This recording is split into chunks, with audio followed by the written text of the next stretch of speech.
England are struggling massively at Euro 2024. Last night's performance against Denmark was one of the worst performances I've seen from an England side at a major tournament in my lifetime. That might feel like an exaggeration given the fact that we're still top of the group, in control, and we didn't lose the game, but there were so many red flags in that performance. There's a real lack of ability to press, there is no balance in this side whatsoever, but are the solutions staring Gareth Southgate right in the face? Are they simple? In this video we're going to go through that, we're going to go through what went wrong against Denmark last night, but make sure to like the video and subscribe to the channel before we get into all that. We've got some solutions, but we're going to go through some big issues and some big holes in this team that Gareth Southgate needs to fix before the Slovenia game.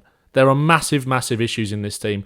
Last night, this is the biggest problem for me, and it's been something that's been a problem for a long time in this system under Gareth Southgate, tournament after tournament. And I've defended Southgate a lot. I've always been quite defensive of Gareth Southgate and what he's done. I think he's been a brilliant England manager. But last night, to me, signalled the beginning of the end for Gareth Southgate. I think this kind of group of talented players has been wasted on a manager that wants us to play like this. These were the first half average positions for the game against Denmark. And that was when we took the lead. This was at 0-0, basically. Took the lead from Harry Kane around the 20th minute. And we'll come on to talk about Harry Kane and his role in all of this. But that is a huge problem. That is a huge problem. And that comes from the manager, for me. These players are being instructed just to drift into their shape, just go back, defend, soak up pressure. And it's not working for England. It's not working for England in a defensive sense, and it's not working for England in an attacking sense because we do not have that outlet when we are under pressure. To relieve that pressure, we don't have that. That's why so many people are calling for Anthony Gordon to play. But this is a huge problem for England that needs to stop. Needs to stop. I don't know whether it comes from the manager, like I said, or it comes from a lack of confidence in this group. We've seen it in the final against Italy in the Euros. We've seen it countless times when we've taken the lead and just dropped back. This England team needs to go behind to find that spark a little bit, really. I think back to that that World Cup quarter-final against France, where we went 1-0 down. We started the game okay, went 1-0 down for that wonder strike from Tchouameni, and we got back into the game, and we were much better for it. We were much better for it. As a Tottenham fan, this was just all way too familiar for me. The last few years under someone like Antonio Conte, under Jose Mourinho as well, start the game on the front foot and just drift back into our shell when we take the lead. But there was a lot more to it than that. And I want to come to this. A quote from Harry Kane in the game, after the game. In general, we're not sure how to get the pressure and who's supposed to be pressing. This was Harry Kane talking about England's tendency to do this. To drift back into our shell after going 1-0 up. That is a huge problem. And Harry Kane came in for a lot of stick last night at half-time. I thought a lot of the analysis was quite lazy. I think that there was a need to have someone willing to run in behind, and I think the Watkins change made sense. But I don't think you can pin England's inability to press all on Harry Kane. Of course, it comes from the front. But to me, this is a massive problem. Because that says to me, they don't know what they're doing, or they don't know what they're being asked to do, and that's why that press looks very half-assed. And we'll come to the press now. We've got some examples to go through. Let's take this back to the start. Some of these are at 1-0, and some of these are at 1-1. Let's start with here. So this is the goal for Hulaman. Obviously, this isn't necessarily England's inability to press, but it just shows that our midfield last night, which wasn't working, just standing off and allowing the shot. We've seen how many goals have been scored in this tournament from long range.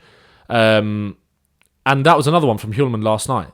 There's no desire to close that ball down. But out of possession, here again, not able to stop the shot from Højbjerg, who was able to get shot after shot after shot off last night. But I want to come to England's actual pressing game. Again here, not high enough up the pitch. Again, Harry Kane needs to get out there. I do think that. I do think Harry Kane needs to lead that.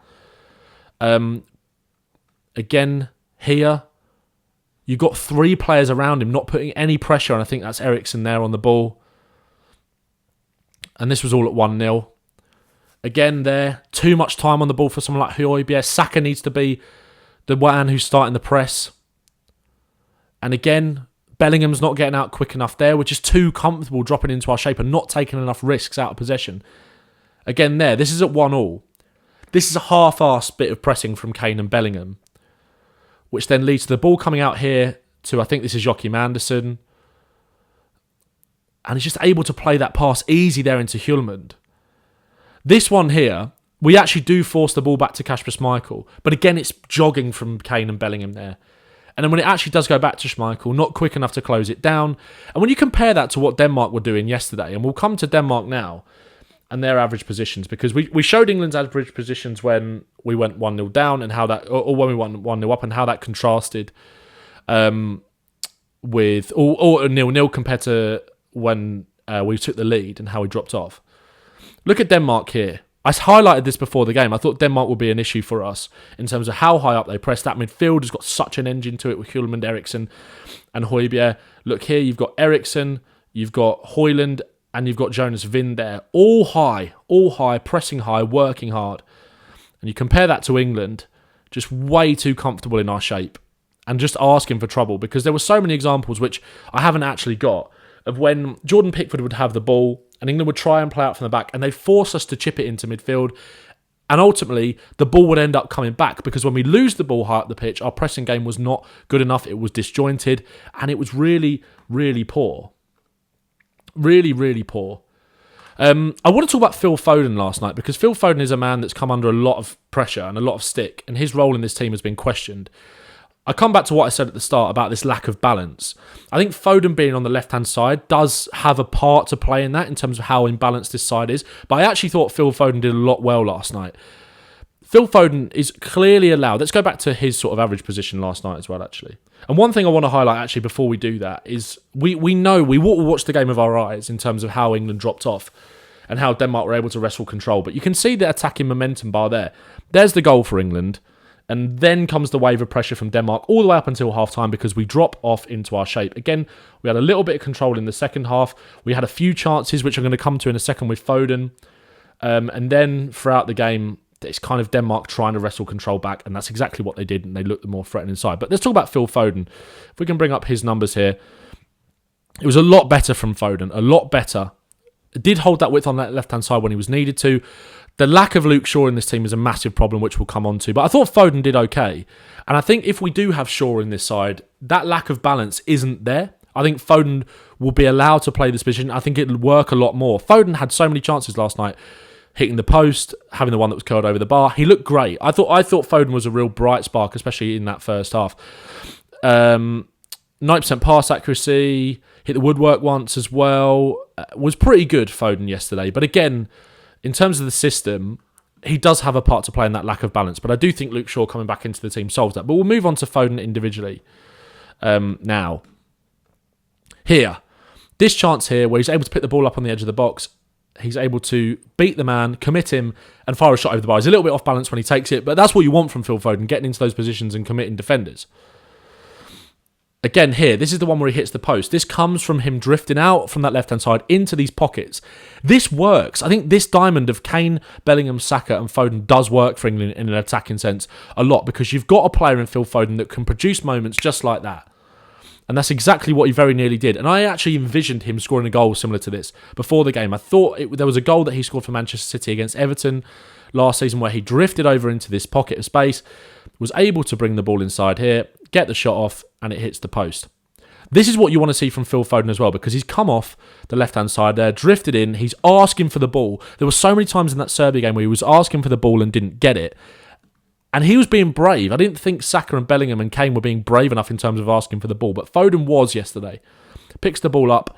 You've got four players there in that kind of block that are committed. He's already gone past one of them, and he's going to go past Højbjerg there, and he's going to go past Hjulmand, and then you're in. But this is the problem with Phil Foden yesterday, is that you need to play that ball in there to Kane. Kane was such a figure of stick, really, from the England kind of press yesterday. Kane's already scored one goal in this game. If you slip him in there instead of taking that shot, that could be 2-1. That could be 2-1. And then you're going in with Kane scoring 2 goals, and the conversation around Harry Kane isn't really there. England do need that man that's going to run in behind, whether that's Anthony Gordon or not, on that left-hand side. And there are some solutions to this. I want to talk about Ollie Watkins when he came on, because I thought the substitutions didn't really make that much sense. I think Watkins probably needed to come on, but I probably would have kept Kane on as well. Watkins had this one chance here where he was able to run in behind. Bellingham finds him, but we weren't able to find him at all really after that. Because I didn't think you had the right players on the pitch here after the substitutions. Bellingham drops deep into that sort of number 8 position, and we know that Bellingham can pick out the pass. But you've taken off 3 of your chief creators all in one go. It's a massive roll of the dice from Southgate, and that to me says that he's panicking a little bit. He took off Saka, Kane and Foden all at the same time and brought on a man that does want to run in behind. Harry Kane, we've seen for Spurs, year after year, his ability to drop deep and pick out the runner of Heung-min Son. And you took him off. You've got someone there that can run in behind. Yes, we were able to create a chance through it, but I think you would have had more joy if you'd have kept Kane on maybe and played Watkins off of him and maybe been brave enough to take off someone like Bellingham, who, yes, he created this chance. But I think if you've got Kane and Watkins there, Watkins is going to run into the channels. He basically plays in a 4-4-2 at Villa, and I was quite surprised that we didn't see that. I was also surprised with Watkins' introduction that we didn't see this man, Cole Palmer. Under 23 midfielders, smart passes per 90 and key passes per 90 in Europe's top 7 leagues. Cole Palmer, absolutely right up there in terms of smart passes and key passes that you see there. You got Phil Foden, if you're able to keep him on the pitch, and you've got Cole Palmer, who I probably would have bought on for Saka instead of Bowen. I really like the Bowen sub. I said this in my video after the Serbia game. But I think what Foden and what Palmer especially has got on that right-hand side is that ability to drift in and play those cute little balls through to someone that wants to run in behind, as kind of evidenced by this graph here. So I was quite surprised, because Bowen hasn't really got that. Bowen was in a good area there to maybe play that ball through to Watkins if he receives that from Bellingham. But I think Palmer is a risk taker, and with the game state in what it was, Bowen made sense for the sub for Serbia, but I didn't think it made sense for the sub yesterday. Eze, again, is a creator, and maybe if you're going to play him through the middle, great, but I think he's kind of wasted on the left-hand side in this England system.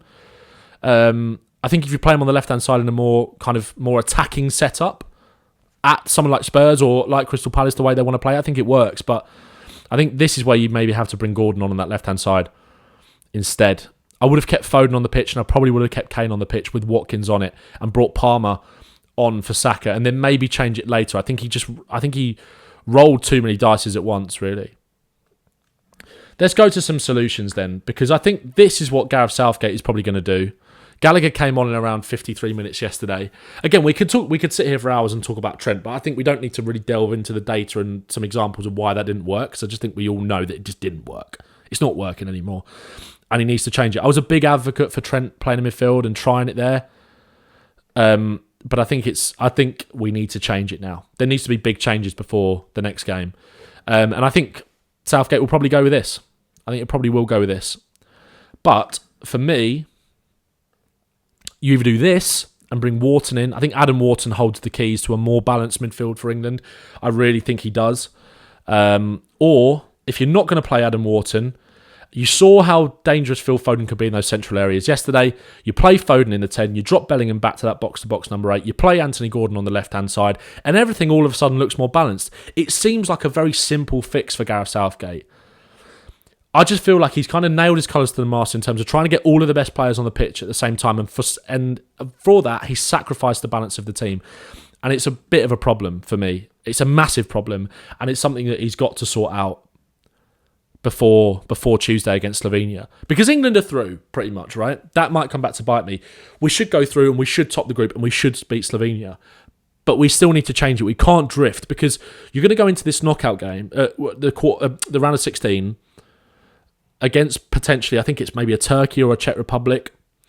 You know, we scraped through the group in 2016 and it feels like that again. It doesn't feel right. It doesn't feel right for England now.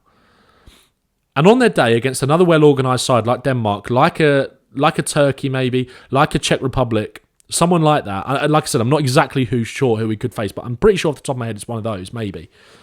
Depending on obviously how they finish in their group. And you could get caught out. And I think that's where you need to find this balance. And I think that's what Adam Wharton does in there. It allows you to get the best out of Rice, who was pretty poor yesterday. I want to come to Conor Gallagher quickly, because Gallagher, for me, substitution appearance off the bench was shocking. I thought it was really poor. If you go through to the stats here, where was it? Only won 2 out of his 5 ground duels, gave the ball away 4 times, gave a foul away and got booked. And he looked like he was just chasing, and it looked like he was going to get another yellow card. He was lucky with 1 foul that wasn't flagged up, I'm pretty sure. He was dribbled past once, made no interceptions, made 1 tackle. It was just... He's not the answer in terms of that balance for Declan Rice for me. And Adam Wharton is. I can forgive Declan Rice. Declan Rice was really poor yesterday, but Declan Rice has been brilliant for England. He's been brilliant for Arsenal. And if there's any player really on the pitch you can kind of forgive for having a bad game, given how well his performance for England and the kind of weight of expectation on him in that midfield, is Declan Rice. I think Wharton allows Rice to go. He does. He's so good at receiving the ball under pressure. And I think if you look at Spain and the bravery that they have shown to play someone like Lamine Yamal, and I think, again, it's easier for an attacking player maybe, rather than someone who's playing in such a key area of the pitch here in Adam Wharton, to throw him in. But I think you've got to take that gamble. And Slovenia, where you're basically already through, I think it's kind of perfect for you to make those changes. If not, I think you go to this. You drop Bellingham back that little bit deeper. Foden was excellent yesterday when he was drifting into those central areas, and we are dying for an outlet on that left-hand side without Luke Shaw, and I think Anthony Gordon has to be the answer. I think it's quite an easy fix for England, and I think it's something that I can't really believe Southgate, after 2 games, has been so reluctant to try. Let me know your thoughts in the comments. Make sure you subscribe. Make sure to subscribe to the channel if you enjoyed the video. Make sure to like it for me as well. Let me know your thoughts in the comments below. And as always, just still get behind the team. Last night kind of made me very much waver on Gareth Southgate. It did, but we've still got to believe in these upcoming games. On to Slovenia on Tuesday. Make sure you enjoy the rest of the Euros. There's some great games on this afternoon and this weekend. Enjoy those, and make sure to subscribe to the channel and like for more England videos. Nice one.